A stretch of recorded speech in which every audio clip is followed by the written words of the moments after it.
President Zhang Li Xi, would you please discuss in detail the process through which you came to accept feminist thought and consciously and unconsciously? How did your background, including things like experiences when you were growing up, your personal life, and your work affect this process? You indicated this is a process from unconsciously to consciously accepting feminism.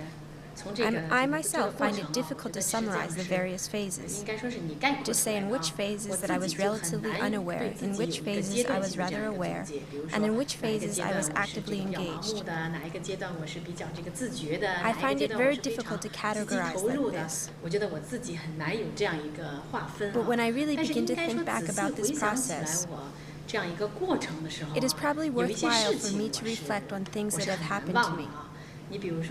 A lot of things have happened to me, have affected me. I remember it was 1994. No, it was 1995 on the eve of the Beijing World Women's Conference. At that time in the country, there were many professors, universities, and many people who were quite interested in the Women's Conference. They all gave input and helped to prepare for the World Women's Conference, and especially the NGO forums. I remember in 1994, a feminist author from Hong Kong, surnamed Huang, came to Beijing. I remember at the time she invited a few friends together and wanted to write a book that addressed how people came to be involved with feminism. She found a few friends, and together they talked about their experiences, their backgrounds, and what they have learned from their experiences. She wanted everyone to reconsider and look back on their own experiences. I remember the book that she wrote. It was called Reflections. One evening, we were all together at her residence. I remember this very clearly. We were all together talking. As everyone was speaking, she was taking down what we were saying. At the time, we felt her approach, that was recording everyone's memories and compiling them into a book, was novel. I remember at the time some friends were together talking.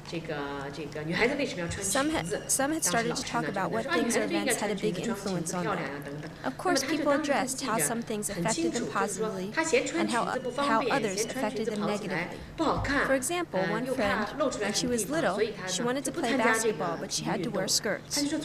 She felt that when wearing a skirt, she could not play. Therefore, at the time, she asked her teacher, "Why do girls wear skirts?" Her teacher said to her, "Girls must wear skirts. Wearing skirts is pretty." She remembered clearly and said that she didn't like wearing skirts because they were not convenient. Running while wearing a skirt was strange and could expose her body. So she then did not participate in any sports activities. She felt, oh, why do girls and boys have to be different? Afterwards, one friend recalled when she was working for a company. Later, one of her bosses from overseas came. He had a strong background in women's studies, and he exerted a large influence on her, although she did not realize it at the time. Everyone discussed different things. However, they all discussed how they came to pay attention to women's issues and how they first got interested in women's studies. At the time, they discussed many things. As my friends were talking, I was thinking, why were they all seemingly typical cases? For example, I've come across that situation I then was very interested in, or at that time I was wondering why women had to be like that. Or, this experience enlightened me. At the time, I couldn't recall a turning point from where I started to care about these issues. How did I first begin to get interested in women's issues? I couldn't recall a kind of inspirational event or a specific activity. Afterwards, I thought about why this was the case. I suddenly discovered in reality I could not help but do women's research. I was compelled. I had no choice whatsoever but to get caught up in it. I was not necessarily willing, but did not have a choice, and in the end had to enter this area of study. But I should say I have no regrets and I have marched forward courageously. But I should say the first phase, if you divide it into phases, I feel I should start with my transfer to the All China Women's Federation, Chinese Institute for Women's Administrative Cadres, in 1985. I entered this field of women's studies, but why? I had graduated from Beijing University in 1982 and then went to Lanzhou University to work. I was the first class of university students after China's Cultural Revolution. At the time, I went to a college while still receiving a salary. I remember very clearly that my salary was 44 yen a month. I already had been working for 6 years. At the time, the government had set a policy that if you had already worked at least 5 years, then you were able to attend university while still receiving your salary. I think this was because the background of our generation was special, since during the many years of the Cultural Revolution, there were no university students. At the time when I went to university, I was already 24 years old. There were many people like me who had already graduated from high school many years ago. They were even older than I was and already had families. I think the policy at the time considered this group's special background. If people were not paid, then they could not possibly attend university because they needed to support their families. Under these circumstances, I received my salary. Prior to attending university, I had been working as a sent-down youth in Lanzhou. Afterwards, I graduated at a middle school. Afterwards, I taught at a middle school for 5 to 6 years. Then I attended Beijing University. When I graduated from Beijing University, there was another government policy. People who had received salaries while attending university must return to the area where they originally came from. Thus, I graduated from Beijing University and returned to Lanzhou. Since I was a college graduate, my job changed and I did not work at a middle school anymore. Instead, I taught in the Department of Philosophy at Lanzhou University. At the time, I taught classical German philosophy and the history of Western philosophy. I taught Feuerbach, Kant, and Hegel, these philosophers. I worked about another 5 years there. During this time, my husband and I lived in separate places. He stayed in Beijing after graduating from college, and I went back to Lanzhou. My foreign friends had asked me why my husband and I worked in different cities. I said I was assigned to work in Lanzhou, and that this was a very common phenomenon in China. At the time, the government assigned where you would work. You then were supposed to go there and settle down. At the time, we had a saying, every person is like a screw in a machine. The party assigns you to some place, and you were supposed to be useful there. Therefore, at the time in China, married couples having 2 different residences was very common. We had no choice in the matter. Therefore, I was in Lanzhou and my husband was in Beijing. But after 5 years had passed, I had an opportunity. At the time in Beijing, a school named the All China Women's Federation Institute for Women's Administrative Cadres had just opened. Initially, it was only a cadre training school. But afterwards, it became a college with degree programs. The National Personnel Department, the department that administered residency permits, gave the school a set number of permits that the school could use to recruit faculty to Beijing. There were several conditions. First, the recruits from the provinces must be university teachers. Second, they must have the title of lecturer. The third condition was that they had to be the spouse of someone who was already in Beijing. Since I satisfied all of these conditions, I was then selected to work at this school. Therefore, if I did not come to this school, then I would not have a Beijing residency permit. I came to this school without a real understanding of what the school did. So at the time, I took my letter of acceptance and went to the All China Women's Federation to register. Because the school was affiliated with the All China Women's Federation, I asked many people teaching in universities, what does the All China Women's Federation do? Nobody knew much about the All China Women's Federation. Some people told me that they thought the All China Women's Federation managed the sub-district offices. I thought that I did not have any choice but to take this job since I wanted a Beijing residency permit. If I wanted to return to Beijing and if I wanted to be together with my husband, one family together, then I must accept this work. You could say that I had no alternative but to go to the Institute for Women's Administrative Cadres. Thus, because of my job placement, I started to do research on women. I should say that I very accidentally, very unwillingly, and very blindly entered this field. After I came to this school, I was not sure what I would teach since this school did not offer courses in the history of Western philosophy and did not teach classical German philosophy. They did not have such things in their curriculum. At the time, the department where I was placed was called the Women's Movement Department. There weren't any classes for me to teach because the philosophy class already had a teacher. Under these conditions, I had no choice. I had to choose a course to teach. Therefore, at the time, I chose sociology, which I felt was relatively close to philosophy. Thus, I began to teach sociology. While teaching an introductory sociology class, I started a class called Family Sociology. When teaching family sociology, I inevitably had to be able to address family issues, such as conflicts between husband and wife, women's status, women's roles, role conflicts, etc. At this time, I started to come in contact with and gradually came to understand feminism. After working several years, in these several years my work was relatively regular. I conscientiously did my teaching. However, I was not particularly interested in the work. It was only my income. In this situation, I again came upon another opportunity. The All China Women's Federation was going to select and send 2 people to go to Canada to engage in advanced studies and participate in a training class called Women Participating in Development. I submitted my application, passed the English exam, went through various selection procedures, and at last I was selected. In September of 1992, I went to Canada to participate in the training. At this time, I began to pay attention to issues related to women. While working within China, I had very limited materials. Therefore, after going to Canada, in addition to participating in the training class, I selected a few classes to audit. For example, I took Introduction to Women's Studies, Women in the Environment, and Women in Health. I selected various classes that dealt with women's issues like these. When I attended class through my contacts with classmates, discussions, and the exchanges with professors, I discovered women's studies was an incredibly wide-ranging field of activity. I then discovered some issues that I had never paid attention to before, and also some issues I had never even thought of. For example, when I was attending the Women in the Environment class, the teacher took us out onto the street in the evening. We were supposed to walk around and observe. For instance, in a bar, what did you see? When you were walking in the streets, what did you see? Why were the lights on in the offices? Who was working inside? At the time, I did not think about it too much.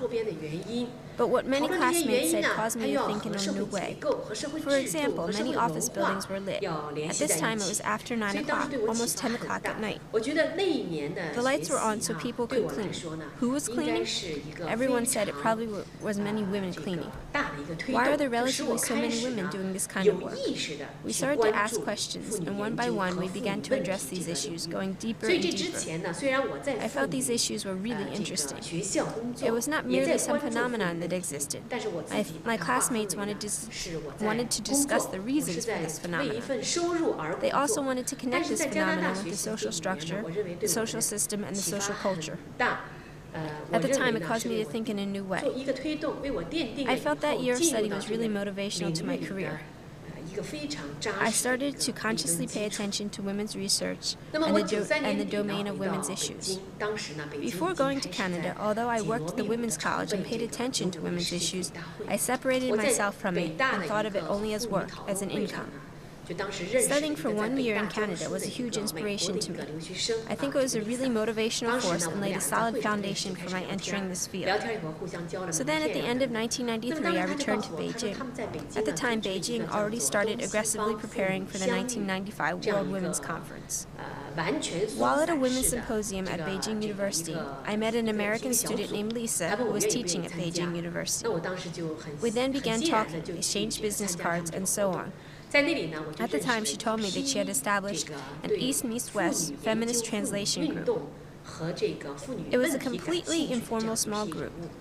She asked me if I would be willing to participate. At the time, I very happily took part in their activities. There I met many people who were interested in women's studies, women's movement, or women's issues. I believe some of your interviewees this time had some experience in this group. For example, Ge Youli, who at the time was the small group's convener. She was working at the Ford Foundation. She arranged our meeting place. Every week, or sometimes every other week, we talked to each other on the phone and discussed some issues there in the evening. At this time, I actively participated. I began to combine things that I had studied, things that I taught in the classroom, and Chinese women's issues, and began thinking and reflecting. At the time, I consciously began to take on the role of a feminist. For example, sometimes when I consider my own problems, I often talk about the story of my own name. The way that Chinese people give children names is not the same as in the culture of other countries. When Chinese people choose the name for their child, implicit in their choice is a very profound expectation. Their name choice implies parents' expectations for the child, and parents' expectation for their child reflects the uniqueness of Chinese family culture. It is symbolic of the patrilineal tradition, a kind of family continuity, a kind of family bloodline continuity. Another meaning is the important parental wish that their child will become successful. From the child's point of view, what is expected of them in return? Children need to support their parents in the future. Thus, the parents and child both have expectations of each other. Parents hope that their children become responsible adults. After the children become responsible adults, they can care for their parents after they become old. After all, China does not provide for most people in old age. Therefore, under these conditions, naming children is a very special reflection of Chinese people's expectations for their children. My name is rather strange. My name consists of 2 surname characters. In China, you usually only have one surname, which continues the father's bloodline. I am surnamed Zhang and Li. Li is the surname from my mother's side of the family. Very few people have 2 surnames like me, especially in the 1950s. This was rare. Why do I have these 2 surnames? Actually, it is a long story. It is because my grandmother only had one daughter, my mother. She was married only 1 year after her husband died. She was married only 1 year when her husband died. Afterwards, she did not remarry, and they lived with my paternal grandmother. Soon after, the anti-Japanese war began. At the time of the Japanese invasion, my maternal grandmother's hometown was in Hebei. She fled from Hebei to Tianjin, and from Tianjin to Henan, and then from Henan fled to Shanxi. The whole time they were on the run with other refugees, escaping the army and going from place to place. My grandmother had to care for my mother. When my grandmother began to tell her story, it was very bitter. A woman with her daughter who had no support at all. They went different places and sometimes begged for food, and sometimes she worked in factories. In the end, they had many such bitter experiences. My mother married when she was 23 years old. My grandmother said that no matter who married her daughter, there was one condition. They must use the family surname. In her heart, she had a wish. Because she only had a daughter, this daughter must continue the Li family surname. So there was this condition. At the time, my father wanted to marry my mother, so my father accepted this condition and agreed to it, but said Li must be after his surname, Zhang. My grandmother then very willingly accepted this condition because she felt the surname Li after the surname Zhang is natural. Because of this agreement, all of the children in our family had the surname Zhang Li. Thus, I felt that our family's boys and girls were equal because they used both my father's surname and my mother's surname. I felt this was equality between men and women. But as I became a conscious feminist, I realized that my name was the least feminist name, and it was really a discriminatory name. In reality, my name very typically reflected how Chinese women felt about their position in the family and what they recognized their role to be. Why do I say this? If my grandmother wanted to argue about a surname, shouldn't she have argued for her own surname? She was not surnamed Li. She married into the Li family. Her last name was Gao, but she did not argue for the surname Gao. This is because she married into the Li family, so she thought of herself as a member of the Li family. Therefore, when many foreign scholars discuss Chinese issues in depth, they have a common view. That is, when discussing Chinese societal issues, you cannot avoid talking about the culture of the Chinese family. Chinese family issues permeate every aspect of Chinese society, government, and economy. Recognizing herself and her role as a Chinese woman, she did not have any doubt. First, you should use the husband's surname. Second, you should use the man's family name. She did not question this. My grandmother argued a long time for her husband's family surname. But at the time, she already was apart from her husband's family for more than 20 years and had no connections to them whatsoever. She had independently supported her family. Yet 20 years later, when her daughter was getting married, she still thought of herself as a member of the Li family. This typically reflects what Shi Tong proposed as the differential mode of association, and Xu Liangguang proposed as the father-son axis. It reflects the Chinese family culture. This characteristic of family culture is that males are the nucleus of the family. What does male-centered mean? This is masculine rights. This is patriarchy. It is handed down from father to son, father to son. Other relations are also passed down. They are relations of dependency and subordination. Consequently, this kind of patrilineal relation spreads. This then naturally manifests itself in the idea that men are superior and women are inferior. These kinds of relations between the sexes. Therefore, at the time, it was very natural, and I thought about this kind of problem. What other problems did you pay particular attention to during this phase? At the time, this group's concerns were extremely wide-ranging. Because our group came from different fields, people had a wide variety of interests. It was informal and based on interests, but not on rules. For instance, we had members who worked in publications, factories, foreign enterprises, and university professors. We came from different places, and therefore we discussed different issues. But each time we tried to concentrate on one theme. Usually, we had a person speak, and everyone then shared this aspect of her experience and discovered the problems involved. For instance, we discussed problems like that of university graduates finding employment, the problem of NGOs, the questions of gender roles, etc. At the time, we paid particular attention to representation of gender roles in the media. There was a broad set of issues that we paid attention to. So you could say that our group, at the NGO level, later played a very important role. Therefore, at the time, I started to feel that I already started to consciously reflect on and discover problems. Actually, when I discovered a problem, I would think about why it was the way it was and how it came to be like this. In 1994, I went to Shanghai to attend a meeting to prepare for the 1995 NGO Forum and organized a forum called Women and Education.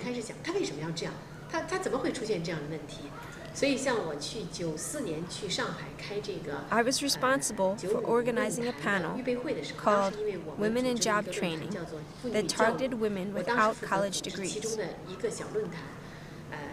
When I went to register, I found that the registration person who had not seen me before had assigned me my room. I grabbed my key and went to my room. At that time, I discovered I was sharing a room with a man. So I went to look for the conference organizer. I discovered they simply had not paid attention to who I was. They had looked at my name and thought that Chinese people would not have chosen this name for a child. My given name is Shi, and my surnames are Zhang and Li. She comes from the character for imperial seal.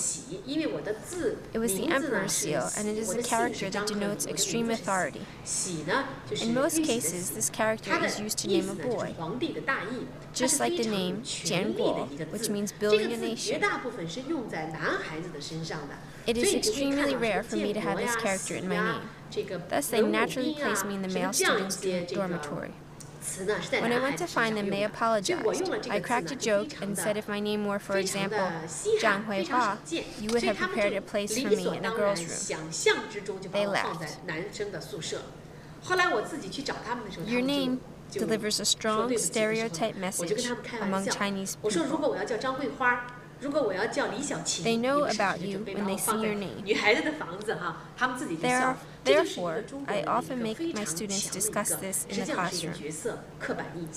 The students would say their names. Then they would discuss why these characters were used. The girls very quickly discovered that the characters that often appear in their names included those for rosy clouds, flowers, Chinese stringed instruments, and so on. They found that these characters usually were limited to beautiful, exquisite, or cute things. We then discussed why we had such characters in our names and why our parents chose these names for girls. For me, I felt in this way that I was different than other people. So in the field of women's studies, initially I did my job without thinking too deeply about the implications of my work. Later, when I was in Canada studying, I started to accept Western feminism theory and training. Then, at the Beijing World Women's Conference in 1995, I thought I could use Western feminist theory to discuss and reconsider some questions particular to China. I attempted to do some things that I could accomplish. At this time, I felt that I had started to participate in this women's movement through my own initiative. 特殊的一些问题上进行一个反思讨论，并且试图做一些这个自己能做的事情。所以这个时候，我觉得应该是比较自觉的，开始参与到这样一个妇女运动中间来。 You said a moment ago that you are a feminist, 女权主义者. What does this term mean to you? This is a rather academic question. First, we can talk about the problems of translation, especially of the term feminism. In fact, in Chinese theoretical circles, the media, and in everyday language, there are two most common usages of feminism, 女权主义 and 女性主义. When people translate these terms, they have their own understanding of the concept, and at the same time a certain identification with the concept. The translator's understanding of this concept will undoubtedly be influenced by her environment. Again, at the same time, she will have to identify with this concept. When translated, this word will not be value neutral. It represents your identification with this concept and its implied meanings.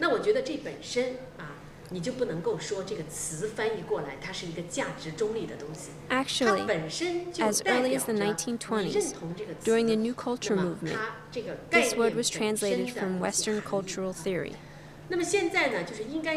Some people called feminism 女权主义, and others use the term 女性主义. However, at that time, this was not widely debated.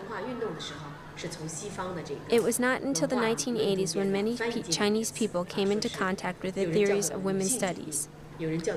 Many people coming back from overseas and China's open-door policy also allowed more and more people to come into contact with Western theories. At this time, everybody again started to discuss the translation of feminism. I think there are two rather distinct schools of thought. One group asserts that the Chinese term 女权主义 more completely reflects the nature of the concept of feminism in the West. In addition to advocating the equality of the sexes, it also calls for actions and questions current societal behaviors and the social system. In addition, it believes that women must challenge and take on subversive practices in order to realize true gender equality.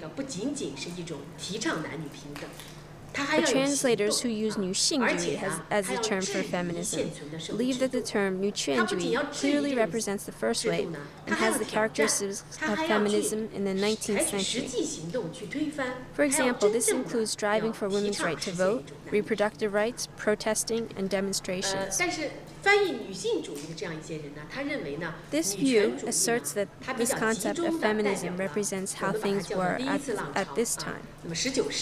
But as feminism developed, the second wave of feminism came about in the 1960s and multiplied.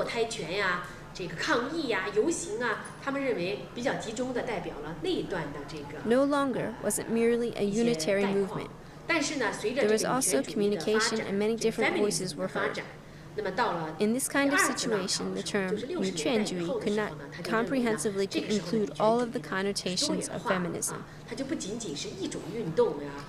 This was the first reason. The second reason for not using 女权主义 is that they think this term would be easily misunderstood. It sounds very strong. It sounds as if it is against everything, even unreasonably oppositional. I remember rather prominent articles by people such as Gao Huizhu and Chen Yiyu. But as for me, I approve of the translation of feminism as 女权主义. Moreover, I feel that these two translations of feminism are quite different. 他们就觉得会给人一个误解，所以他们就比较提倡了这个女性主义。我记得当时比较突出的几篇文章。I also think that the translation itself certainly reflects the cultural context. At the same time, a person's choice of terms also reflects the degree of identification that she has with this concept. As for the term 女性主义, what does it try to avoid? Of course, feminists urge people to avoid misunderstandings. But on the other hand, my view is that precisely because you advocate 女性主义, you have written off the special value of 女权主义. This value or special characteristic is the core of feminism. What is this kind of core useful for? It impels questioning and challenging the unequal social structure and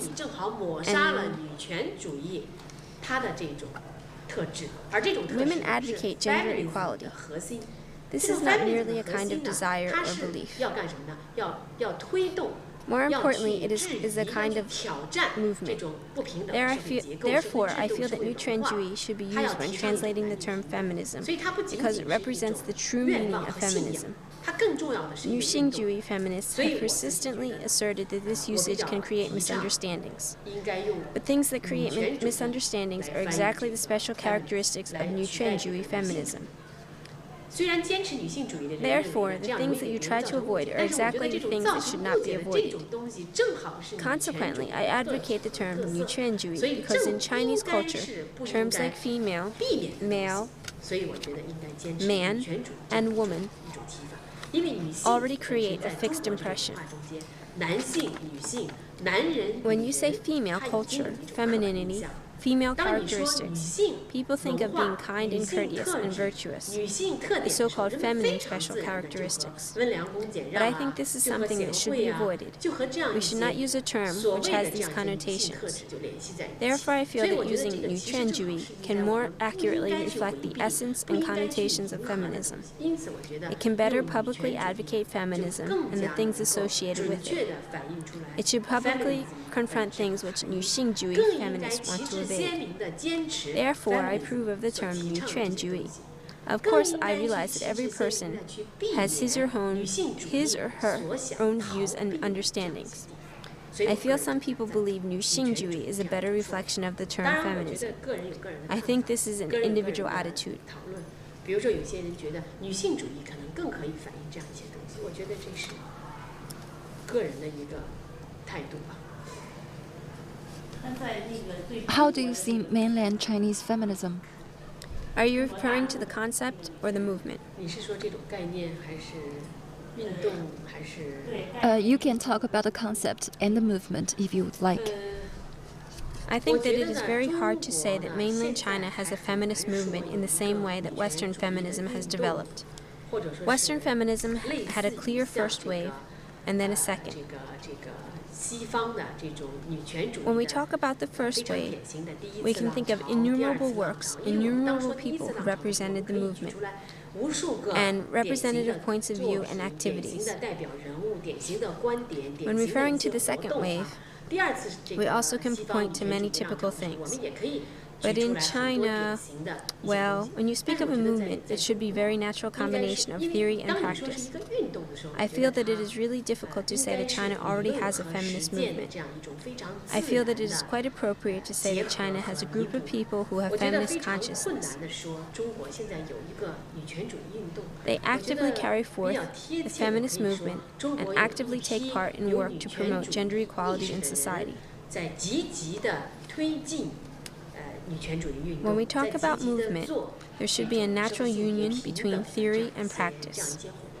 But presently in China, when you speak of the feminist movement, there are not enough people who focus enough attention on putting things into practice, promoting various projects and tasks or activities. But the research of the development of feminist theory and the usefulness of theory for the feminist movement is insufficient. I think this deficiency is a shortcoming. On the other hand, some people are deeply involved in feminist research, and I feel that some of their articles are written quite well. However, I feel that there are still some deficiencies in actually putting ideas into practice. Of course, sometimes we have limited time and funds, but I think that these people are not good at truly going down to China's grassroots level to discover the problems of sex discrimination, problem of gender inequality, and to make up for the insufficiencies and eliminate difference. I think these people have some flaws and that there is a distance between them and their subject of study. Actually, since after 1995, I have continuously been advocating the viewpoint that researchers cannot be separate from activism, and activists must also engage in research. I believe that combining them is possible.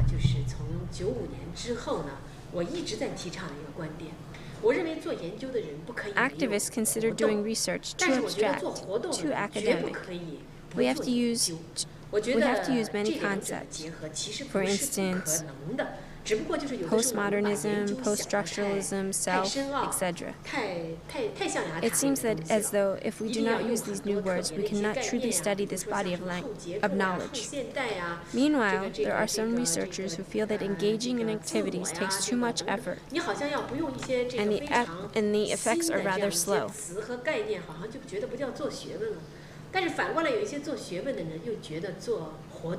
However, I believe that these two kinds of people should be brought together. My colleagues and I, especially colleagues who have common goals, have made such an attempt.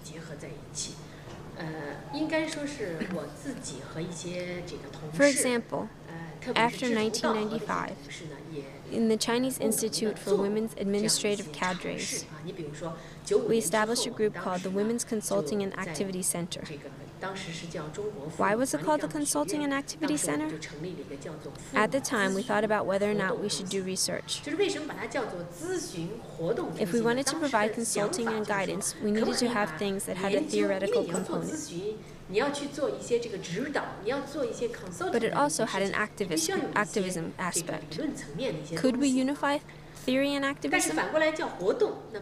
Therefore, at the time, we had the Women's Hotline and a column that we cooperated with, the Workers' Daily, that focused on pragmatic aspects. We made some attempts at that time. Then I had my own project called The State of Chinese Rural Women's Education.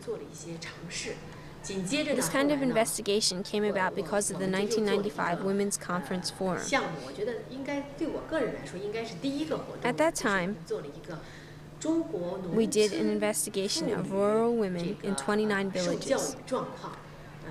The first time that we did this project, my colleagues and I, women from the Women's Studies Department, we invested a lot of time and effort. We used the active participant method. This was the first time that we had used the active participant method.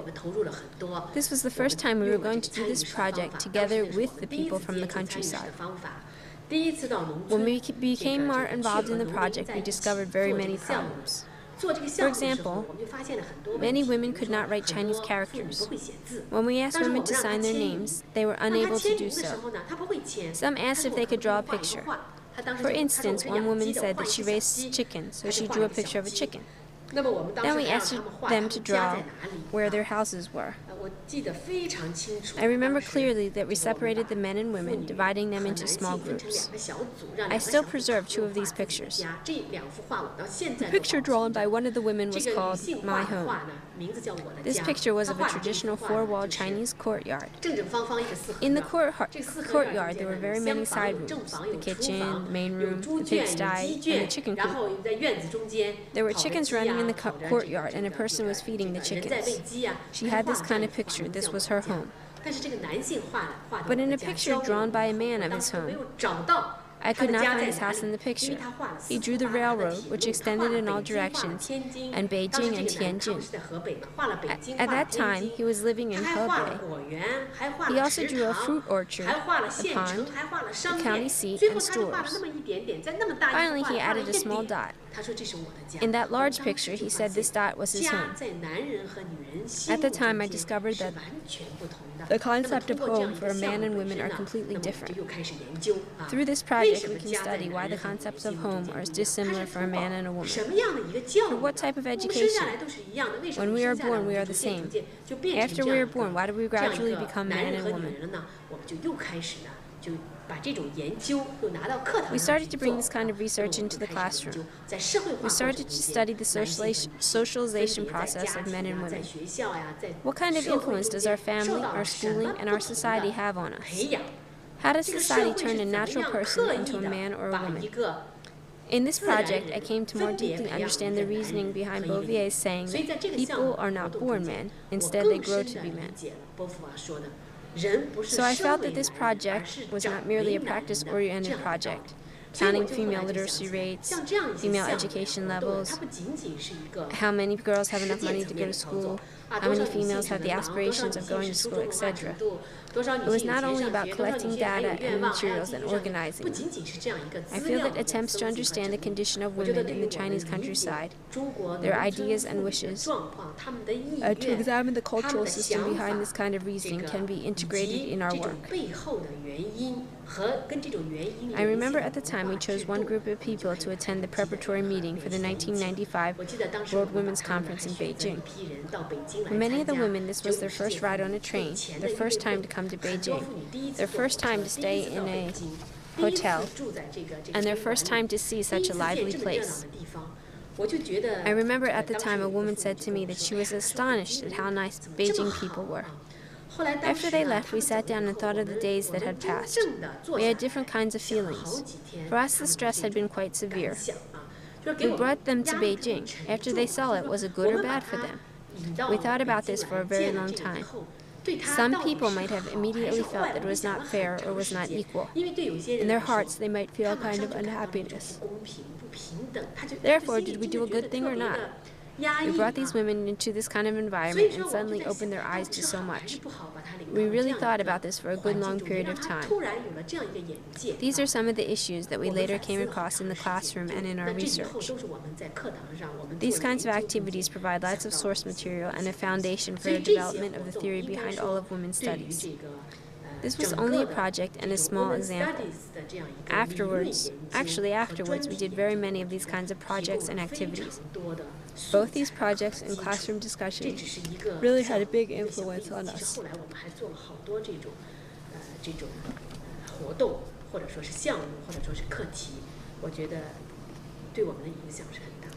In what areas does this kind of scholarly research concentrate? Something that I consider rather central to my work is marriage and the family. I think that for as long as I can remember, Chinese people have regarded marriage and family as important.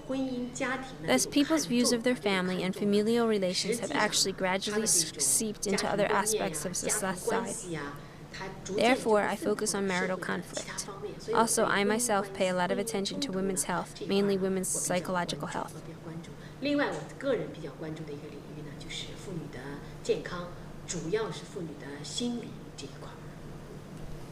In what areas are all of your individual activities concentrated?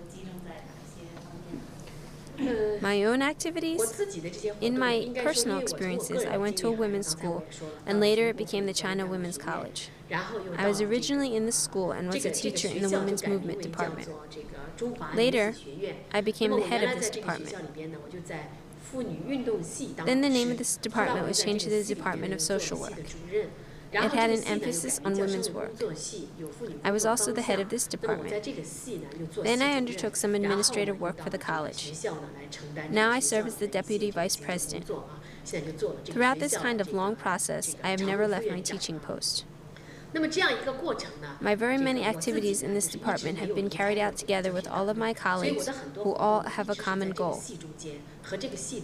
For instance, a big project that we worked on is putting an end to domestic violence and improving the condition of marginalized women in the community. For instance, laid-off women workers, and so on. We wanted to create a marginalized community women's network and offered support services. Moreover, we have also done, for instance, community intervention models, how to establish models, and so on. We have engaged in quite a few of these kinds of activities. These activities were quite large. I feel that these activities had two kinds of impacts. The first was to promote the development of women's studies inside our department and to train a team of people. The second aspect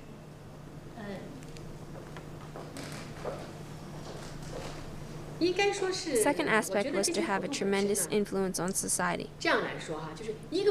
For instance, we have done an integrated intervention project that dealt with domestic abuse in an area of Beijing. In this case, integrated intervention is not merely a topic for study and is also not merely research. In fact, we looked at the community's program comprehensively, including administration and the judiciary.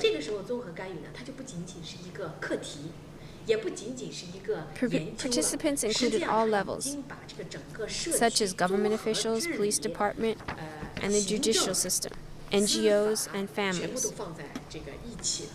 We put all of these people together. Therefore, I feel that this integration does not only have significance for research and is not merely a research project. I think it has a positive meaning and encourages the development of the entire community.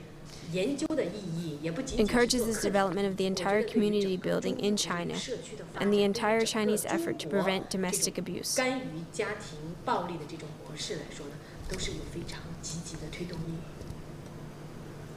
You said a moment ago that feminist scholarly research and practice and also classroom teaching should be combined. What kind of changes did the union of these various aspects bring about in you personally?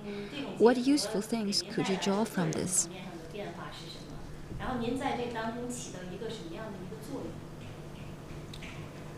Because we work together on many of these endeavors, it is very difficult to say for me personally how I have changed. For an individual, I think that it is a continuous process of consciousness raising. You become more and more sensitive to many problems. You increasingly feel that things are unfair. You get more and more excited and agitated. It is not merely the excitement and the challenge. You come to realize you must really actively take actions and make change.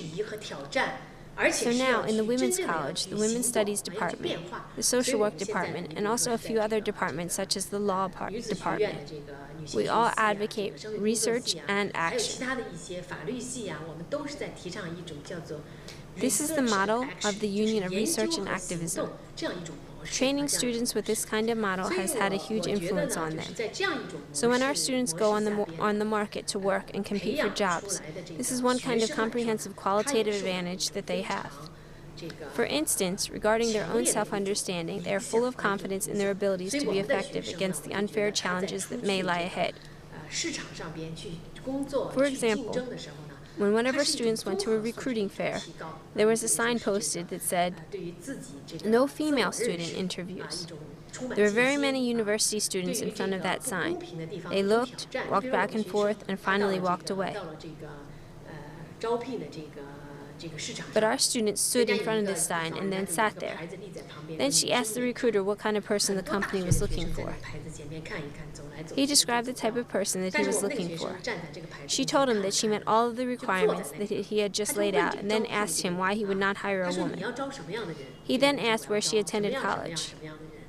She said that she went to the China Women's College. Oh, he said, the students at your school are different. Our school students said that writing a sign like this is not right and it violates the law. She said, I could sue your company for posting a sign like that. This student then said, I have met all of the requirements for the job, including my level of education and the skills that you require. Why won't you interview me? Afterwards, that person said, I will tell my supervisor what you have said and ask my supervisor to discuss this with you. Therefore, I think that this is an example to show that research and practice should be integrated, and the enhancement of the quality of teachers and students are related.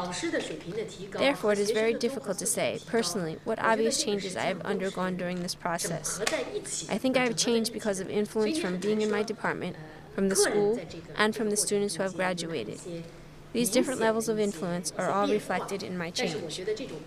这种变化呢，是通过这个比如说这个系里的影响，这个学校的影响，这个学生毕业生的这个影响，我觉得是通过不同的层面呢，就把这样一种综合的这种素质呢，我觉得就反映出来。But what has influenced you personally? If you want to speak of things that have influenced me individually, I feel that I have experienced different things because I am not a pure research scholar. I am very willing to participate in some practical activities. Even though I'm rather busy, for example, if I have a discussion topic, I really want to engage this deeply. I would go to do interviews, make an investigation, or go and see the issue at the most basic level. As for me, I am really willing to practice in order to take practical actions, and I'm really willing to use practical actions as a feminist. 实际行动的，非常愿意有实际行动的这样一个女权主义者。You are the president of the China Women's College, the only official Chinese women's university. What administrative practices did you use to develop this school's education of women? What type of changes did the school undergo? 这个使这个学校呢开展女性主义教育，这使学院呢有什么样的变化？ I have been in this position since March of 1999. Before this, I also had a year of working as a specialized director of education. What does the only official women's college have? These two adjectives tell of some problems. What does official imply? Actually, it means that we are very restricted in what we do by the system. Unofficial schools have a lot of space to do what they want, and quite a bit of leeway. However, as an official institution, many government departments have all sorts of rules and influence on us. Therefore, currently, at many universities, they are not able to have a women's studies department and are not able to develop a women's studies curriculum. They do not have a genuine women's research center, and so on. They do not have a structure for this. Why is it like this? Because in universities, women's studies does not have the status of a primary discipline or even a secondary discipline. So it cannot be the same as women's studies programs in other countries, where they recruit undergraduates, master's students, and PhD students. In China, this possibility still does not exist. They have started to do women's studies research in universities. Women's studies in universities. This kind of atmosphere developed after 1995, but I should mention that it was voluntary.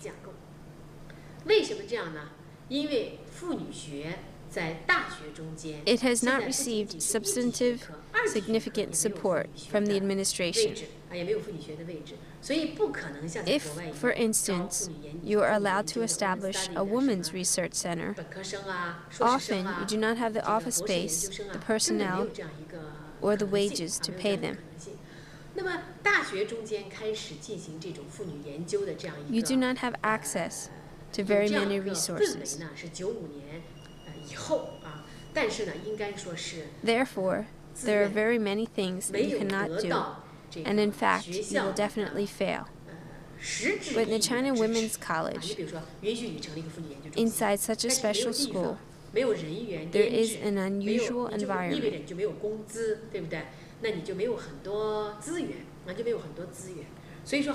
Why?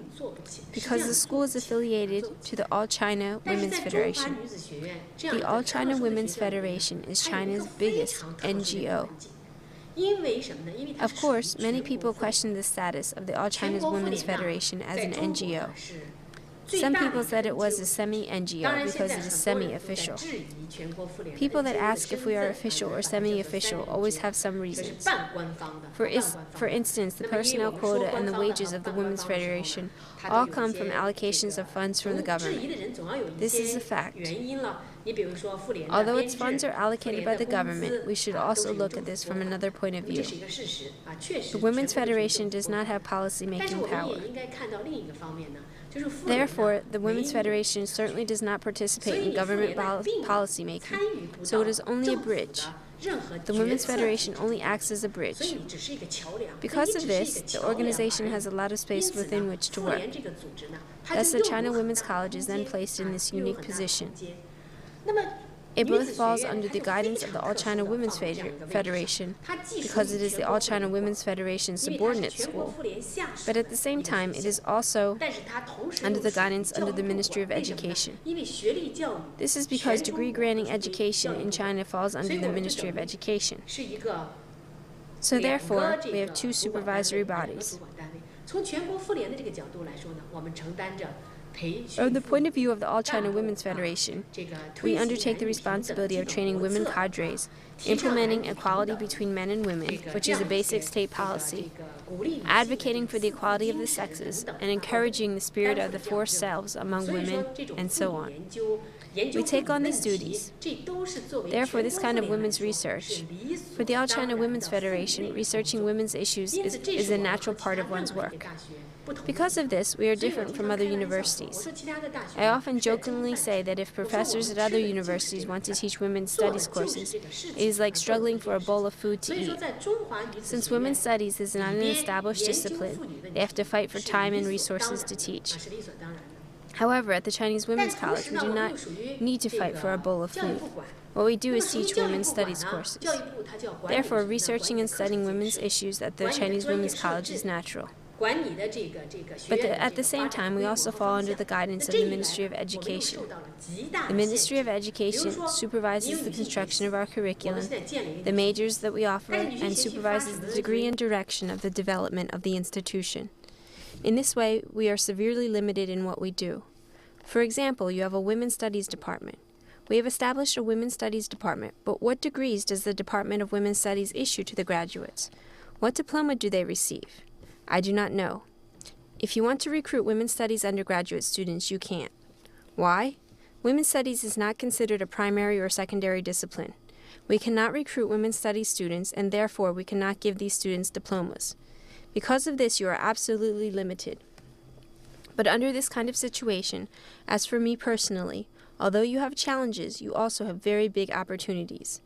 This time I came by my work as college president by chance. I could say that I am a voluntary feminist. I wholeheartedly identify with, accept, and approve many points. These viewpoints, strictly speaking, adhere to the Women's Federation's viewpoints and moreover are the same as our state policy. In the end, our final goal is gender equality. At the same time, I am different from other people. I am extremely lucky to have some authority. Because I have some authority, I can appropriately act within my scope to handle matters how I want to. So under these kinds of circumstances, we have established the Women's Studies Department. The Women's Studies Department is now independent from the Social Work Department. The Social Work Department was the predecessor of what we called the Women's Movement Department. The Women's Movement Department changed its name to the Social Work Department because we wanted to bring women's work into line with the discipline of social work. Women's work is regarded as part of social work, but women, this community, is the focus of the Social Work Department. Therefore, the Social Work Department's curriculum, discussion topics, and research all center on the development of women. This is what makes us unique. When we established the Women's Studies Department, we wanted to specialize in women's research to train researchers who could then go on to other institutions to do research. We wanted to have people with these abilities. But in the Department of Social Work, we focus on the operational aspect. Therefore, in this kind of situation, we established a Women's Studies Department. We recruited students for the Women's Studies Department through the Social Work Department, but with a Women's Studies focus. Therefore, we used the loopholes in this policy to create a path away from the marginality in order to develop women's studies. Through this method, we were able to have the Women's Studies Department. First, I was the education director, then the vice president of the college, and then the president. I was the only president of an official China women's college in the whole country. The first challenge to face was that our position didn't mean we actually had gender consciousness, that we consciously developed women's research, or that we carried on activities that promoted gender equality. Then, when I became president, you could say that I had authority.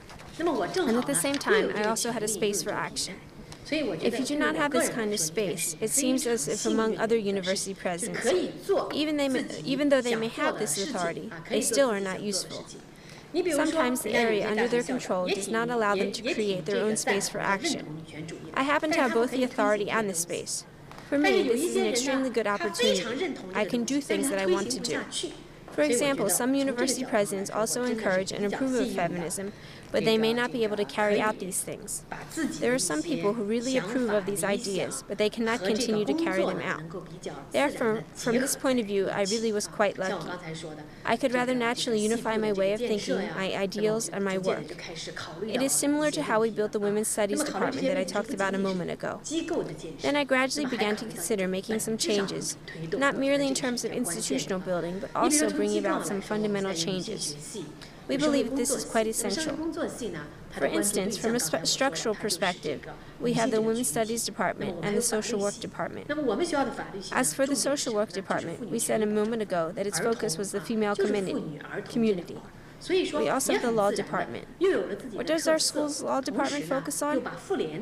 The law on the protection of the rights and interests of women, but also children, women and children. Naturally, it has its own characteristics. Simultaneously, add in the goals of the Women's Federation. Certainly, at the same time, we also add the feminist goal of gender equality.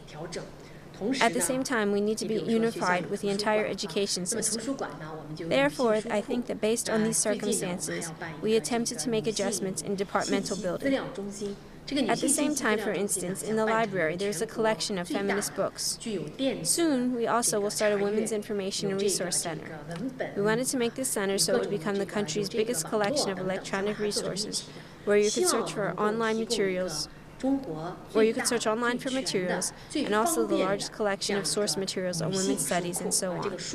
We wanted to make it an interconnected body.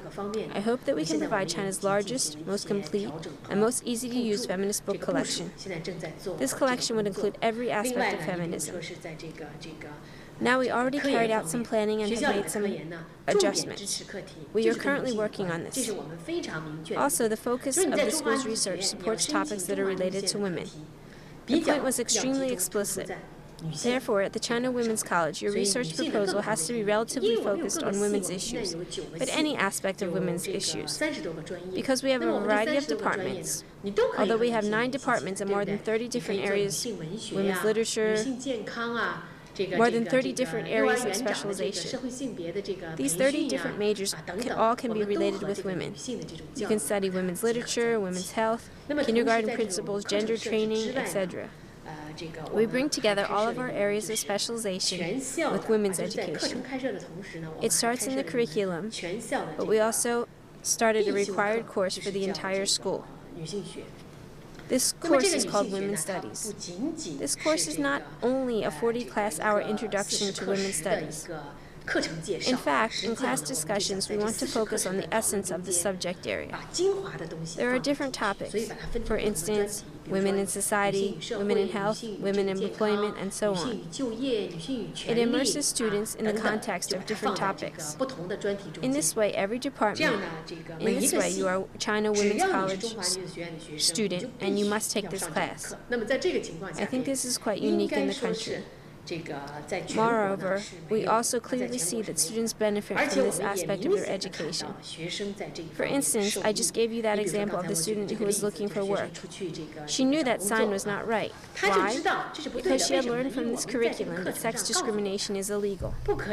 Sex discrimination is present in advertisements and classified ads, etc.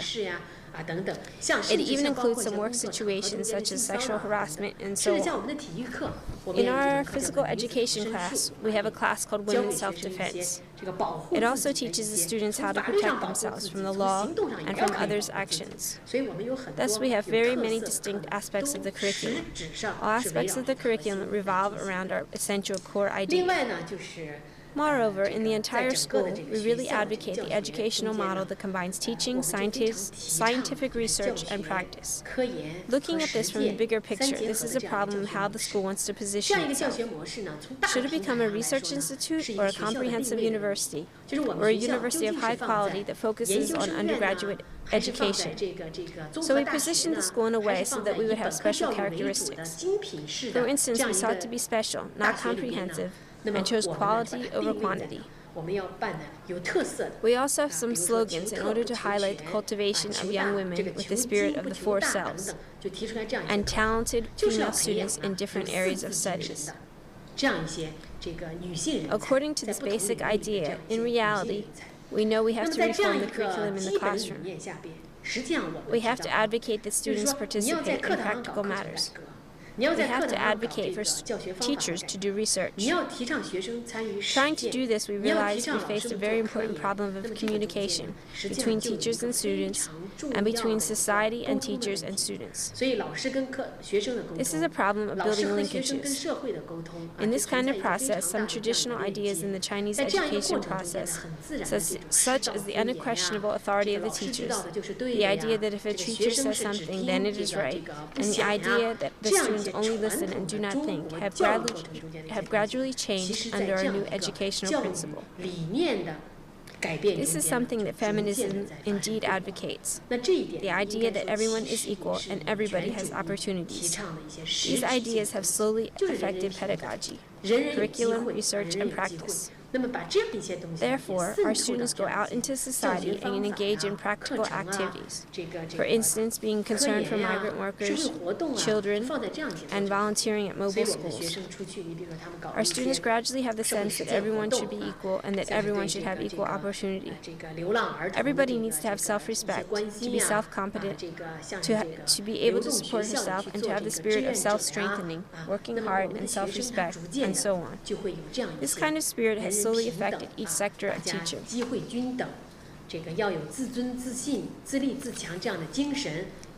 Therefore, I think that I am rather lucky to be in this kind of position where I have two spaces, the feminist space and space within the structure of formal education.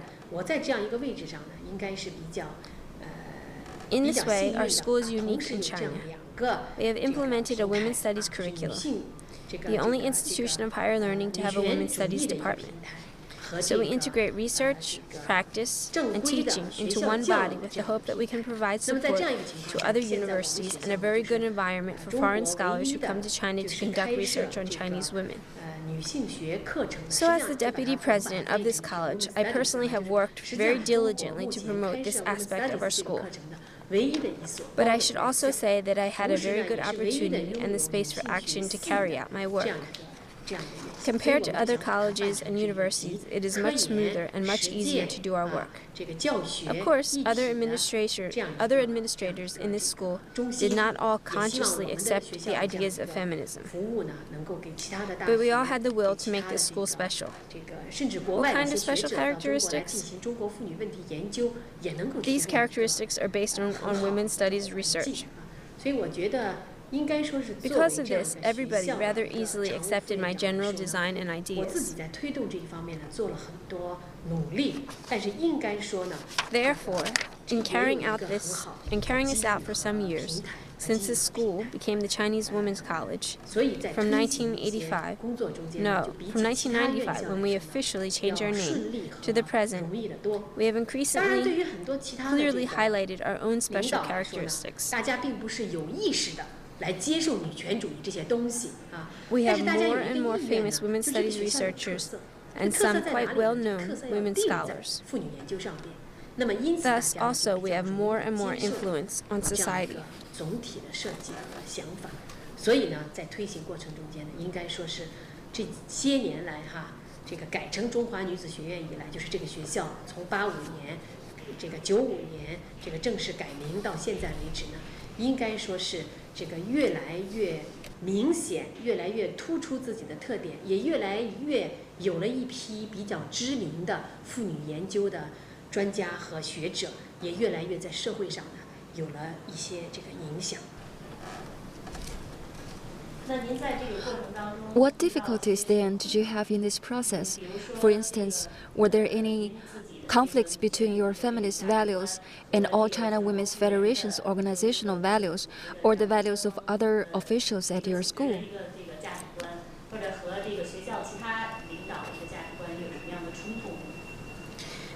These existed all the time, but of course, it was not only conflicts of feminist values. In any kind of situation, conflicting ideas always exist. However, the issue you raise is a rather important one. When, for instance, you stipulate the required courses in other disciplines, you face resistance. The Fine Arts Department students say, "Why do I have to take a women's studies class?" The Nursing Department students ask, "Why do I want to study a class in the Women's Studies Department curriculum?" The Fashion Design Department students say, "Why do I have to take a Women's Studies class?" People question this. Their curriculum has already given them 1,600 hours of class time. If they add on additional class hours, they simply will not fit in their schedule. Originally, there are very many courses they are required to take, such as public theory classes and fundamental courses for the major. This is because the Ministry of Education sets some courses which are compulsory. So they feel as if they already have to take so many classes, and then the school adds another. Therefore, in each department, I must talk to the head of the department. There has to be a process. On the one hand, I clearly establish with everyone the importance of the women's studies curriculum at the Chinese Women's College. If at the Chinese Women's College you do not cultivate students with gender consciousness, then we have not fulfilled our responsibility to them. From the point of view of the All China Women's Federation and the China Women's College, what is our goal? We must cultivate students who have the spirit of the four selves. This should be reflected in our curriculum. This is a necessity. On the other hand, I use some administrative methods, demanding to the students to attend to a women's studies class. I ordered the implementation of this required course in women's studies, and thus it was pushed down to the lower levels. Therefore, everybody had no alternative but to accept this. After several years, opinion has changed. After every course is finished, we all have an evaluation which includes students' feedback and opinion of the class. Department heads and students were all quite satisfied with this group of teachers' courses. The content was quite good, students' feedback was positive, the teachers' lectures were quite good, and their basic skills were good. Thus, students like these classes. Moreover, the teaching methodology for these classes, the basic idea and students' interactions, communication, participation, students thought all of this was extremely interesting. They especially liked that they could express their opinions. Therefore, students all really welcome this curriculum. Every time we do an evaluation of this course, basically students have commented that it was outstanding.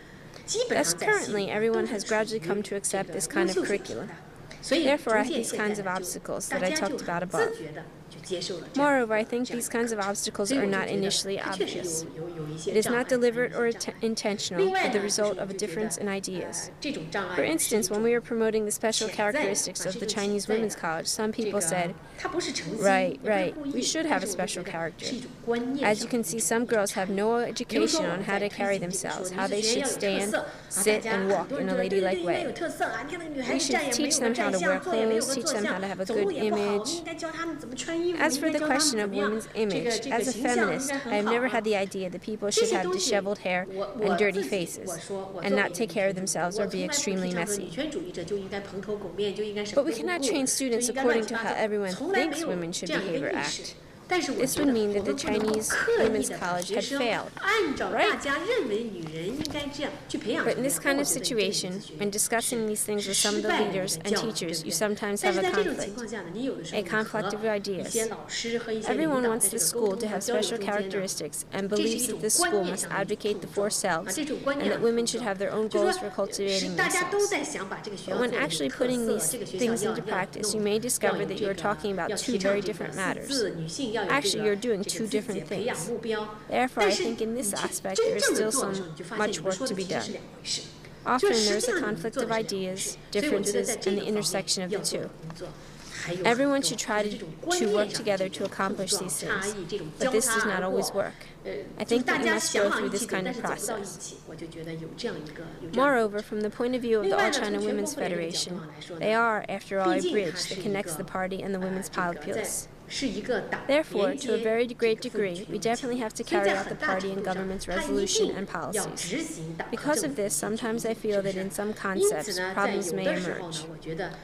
But at this time, we need to pay attention to our understanding and approach. The equality of the sexes and gender are two typical concepts. Beginning in 1995, everyone began using the concept of gender. Everybody knows the concept of gender, and they also know the differences between sex and gender. They also know that the term gender has its own history, and no gender theory advocates a kind of equality of the sexes. They also know gender itself challenges the social system. Therefore, people have come to understand the concept of gender more. The Chinese government, women's organizations, and many people do not use this word consciously. Because the United Nations documents use this term in an attempt to bring gender consciousness into the decision-making level. When the Chinese government or Women's Federation formulate plans and suggest we must bring gender consciousness into decision-making, it is very natural to introduce this topic. As soon as it is introduced, people start to ask, what exactly is this thing called gender? Why do we say gender? I remember at the time a Chinese leader asked me, China has never not advocated equality between men and women, right? The equality of men and women is a basic state policy of the Chinese Communist Party. It has been carried out for over 50 years. Everyone knows of the equality of the sexes. It is deep in the hearts of the people. Now you want to use words like gender consciousness and gender blindness and so on. Why do you have to use this different set of language? He did not mean that he did not agree with it. He meant, why don't we use the concepts that everyone already accepts, understands, and already knows? Why don't we express our ideas using these words? At the time, he really caused me to think in a different way. I think this actually may be a solution to many debates that we are having now. Actually, in some debates, we cannot be too rigid.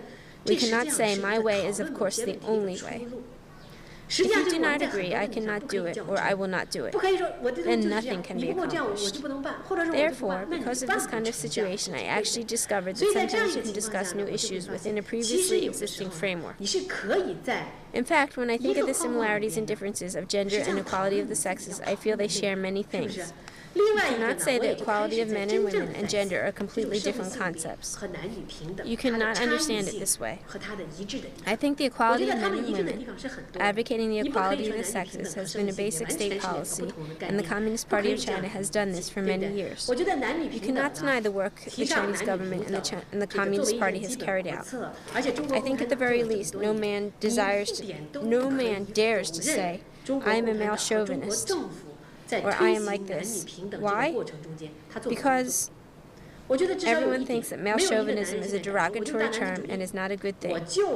Why isn't it a good thing? This is the result of education. This is the genuine result of the process of education of the equality of men and women that the government has carried out. A man can only tell you, I certainly am not a chauvinist. I respect women. However, he may then turn around and say, but the woman should make food, should take care of the child. If the woman does not take care of the child, who would? He very naturally turns his words around, but he cannot wear the chauvinist hat. This is a result of education from the Communist Party of China. But an incident has inspired me. That is, at the time when we did gender trainings, there was a researcher from the Social Science Institute. We discussed during the training that we must have a standard to measure the degree and the environment of equality of the sexes. We need to have a standard. If you do not have a standard, how can you speak of equality? But what was the standard? Actually, this standard was a standard set by men. Therefore, when you are saying that women are not equally treated and that women must participate in government more, what is your standard? Your standard is that participating in government is the domain of men. Now women must enter this domain. Now women are not equal because men occupy 90% of the seats. Therefore, we must increase the proportion of women. Increasing the proportion of women in government is then equality. But in our discussion, I said I thought actually this is not true equality of the sexes. In fact, when you use gender as your analytical framework, you can see this is not right. What we actually must do is not increase the ratio of women. What we must do, in fact, is gender equality. I said that the standard is based on a male standard. Then, this woman from the Social Science Institute at this training session asked me, so when we throw away the male standard, we no longer have a standard. What is our standard? At the time, I really thought this was a problem. We did not have a standard. What was the standard? In fact, there exists a framework. The standard is the male standard. If you get rid of the standard, what standard would you use? Actually, we must create a new standard in order to make everybody truly equal. If you say that this domain is only for men and increase the ratio to make equality of the sexes, then this would be unfair to women. This fundamentally violates the basic principle of Aristotle, the fundamental principle of fairness. People of the same rank should receive the same treatment. And people of different ranks should receive different treatment. If you put people of different ranks together and force them to be equal, inequality will forever manifest itself. This incident really inspired me to think in a new way. Therefore, I started to think about how some of our concepts certainly did not need to be absolute or definitely like this and definitely not like that. In the process of promoting equality of the sexes, there are very many things. For instance, a party leader gave me an example. I criticized that governor and told him that he was a male chauvinist and did not promote equality of men and women. That governor said, "Oh, but I do not want to be chauvinistic. I certainly must correct this. I have to try to correct this." If I told him that this problem was gender blindness, he would not really understand what I meant. He wouldn't understand what we were talking about. I definitely feel that there is a problem of understanding and conceptualizing gender and the equality of men and women, these two concepts. But looking at this from another angle, actually we can see the concept of the gender, of the equality of men and women, is known and accepted by everyone. But for the concept of gender to achieve this, and its effects to be evaluated, it will be an extremely long process. Therefore, I think in this process, let's return to what you just asked me a moment ago about obstacles to carrying out these problems. When I am carrying out some of my own ideas, actually is this kind of problems, the kind you cannot see, but there are differences in ideas. I think in these aspects I've truly encountered some difficulties. It is really difficult. Since I am not a pure scholar, I cannot say a question should only be discussed as an academic question. If you agree, then agree. If you don't, then drop it. As for me, I also have a position as an administrator. As an administrator, I also have rules to follow. If I do not observe these rules, then my choice is either I give up or I insist on my ideas and other people give up on me. Therefore, in this kind of situation, to a very great degree, I truly have encountered many difficulties. But I feel lucky that at the same time I have these two areas where I have space to work. Therefore, I think in carrying out women's studies research, in taking feminism as a basic idea and the foundation of complete educational reform, doing these things has been a rather smooth process. 女权主义基本理念为基础的这样整体的一个教学改革呀，这个方面呢，我就觉得做的还算是比较顺利。What has affected you most profoundly or deeply? Are you saying feelings of overcoming obstacles? In all aspects, in all aspects of your work, what has affected you in a profound way? I feel, to return to the basic overarching topic, working in China's only official women's college, I believe that if you want to accomplish things under this kind of system, you must have a dual identity. Otherwise, you will not be able to do many things. 做成事情的话呢，你必须要有这样一个双重身份，否则的话，很多事情呢你是不可以做的。Then, what kind of outlook do you have for yourself in the college? What do you hope the future brings? Actually, I have just said it. For example, as the leader of this college, I currently work with other people to establish this school as a top-rate institution, a women's college that has special characteristics. The college has this kind of self-identification. But what is a top-rate institution? We need to work together to explore its meaning. For example, as a college president, I want my students to easily find work in the job market. You want the students to have the ability to go out into the job market, and in addition to their technical abilities.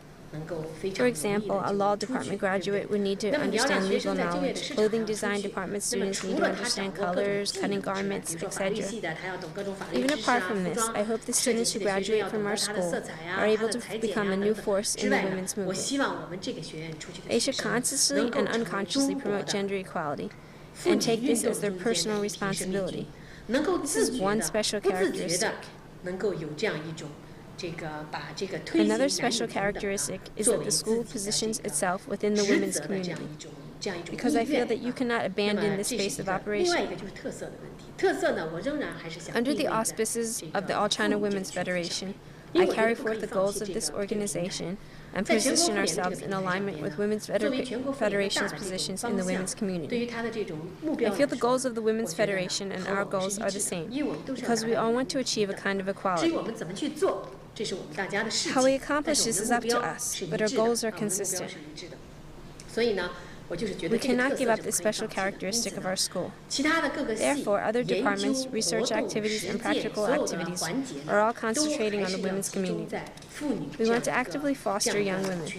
For example, currently we have offered the first class for graduate study in women's studies in cooperation with Hong Kong Chinese University and the University of Michigan. Our vision is to be the first institute in China to obtain the right to confer a master's degree in women's studies.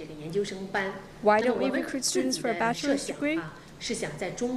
During our study in the past 2 years, I realized that as an administrative leader of a university, I still certainly must consider the issue of students finding employment after they leave the college. Undergraduate students only with a women's studies degree will still find it relatively difficult to find employment. Therefore, I thought that we should first focus on graduate education. Another goal is what we just talked about. In addition to developing students' characteristics so that they have gender consciousness, and developing our own women's studies department so that it can confer a master's degree, our greatest hope is to make China's largest and most complete women's research center. It would have an extensive collection of texts and various electronic resources and every kind of information. In the future, this largest research center will provide an invaluable service for the college, and at the same time it will provide service for both domestic and foreign people who have interest in women's research. We are preparing to begin construction next year of this new library, and we hope to complete it in 2 years. If we are able to complete it, we are thinking of building a museum in our new research center. The museum will be on the first floor of the library. If I can realize this plan, I will feel this is one thing that is very meaningful for me. I have wanted to do this for several years.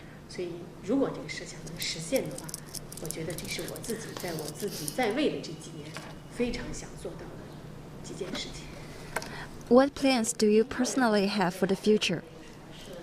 I don't have any specific plans. I hope that after completing these several years of administrative work, I will be able to return to the department and be a relatively good teacher. Finally, can you talk a bit about the development of feminism on the mainland, its past and its future?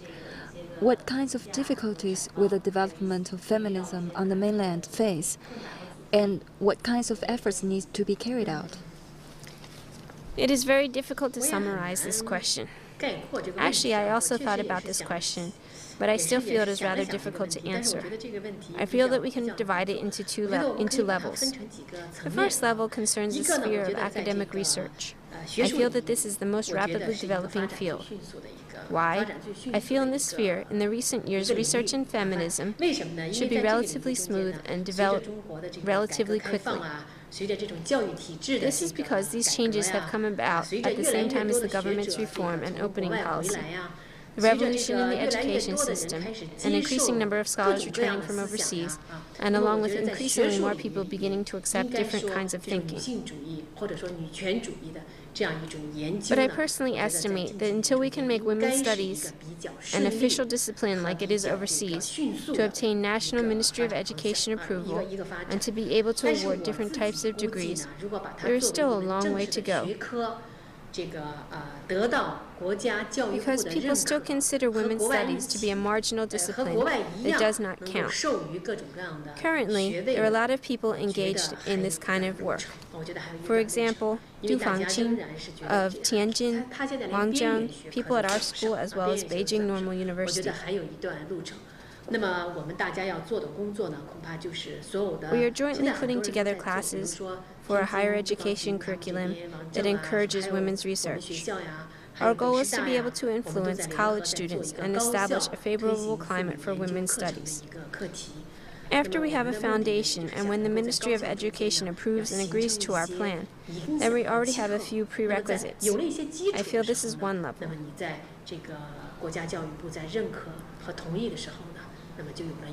Another sphere I feel that we will be relatively easy to carry forth is that of development.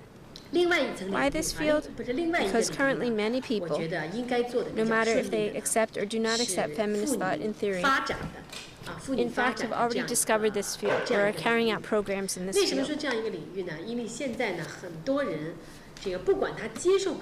This is a field in which it is relatively easy to find funds from big foundations, even including some national funds.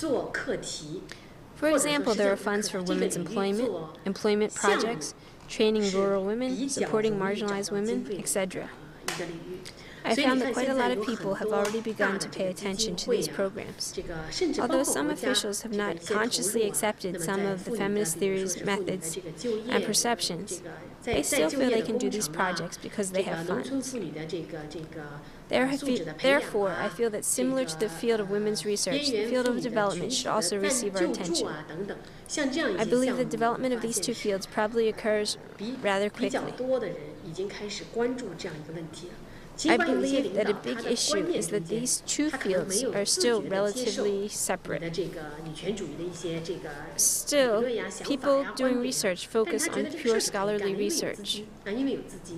Those administering programs care more about operations. Therefore, I believe that the integration of these two aspects is still quite important. The situation appears to be different overseas. Overseas, when a field of research exists, there is also a market for that field of research. For example, Women's Studies Department have different types of degrees to award and naturally have funding sources. Since this discipline exists, there is a kind of approval for the discipline. Since students choose this discipline, the students themselves must consider the market and job possibilities after they graduate. But China is not quite the same, because there is still the problem of the graduate employment rate for Chinese universities. China's current education department publicly announces each university's employment success rate. When you publicly announce the employment success rate, this puts pressure on the university. Then the university will not recruit students to fields or disciplines where employment rates are relatively low. This occurs even to the extent that there are stipulations. For example, if the employment success rate does not reach 50%, your discipline's recruitment of students is automatically cancelled. This is a kind of pressure. Therefore, I feel that if you want these two fields to develop relatively quickly and to form a strong force, there is still quite a long road to travel. But I should say, in the field of women's research and conducting women's programs, women participating in development programs, we currently have some outstanding people who have a great influence. I myself feel this field's development should be the fastest. 所以应该是这两个，我自己觉得这两个领域发展应该是最快的。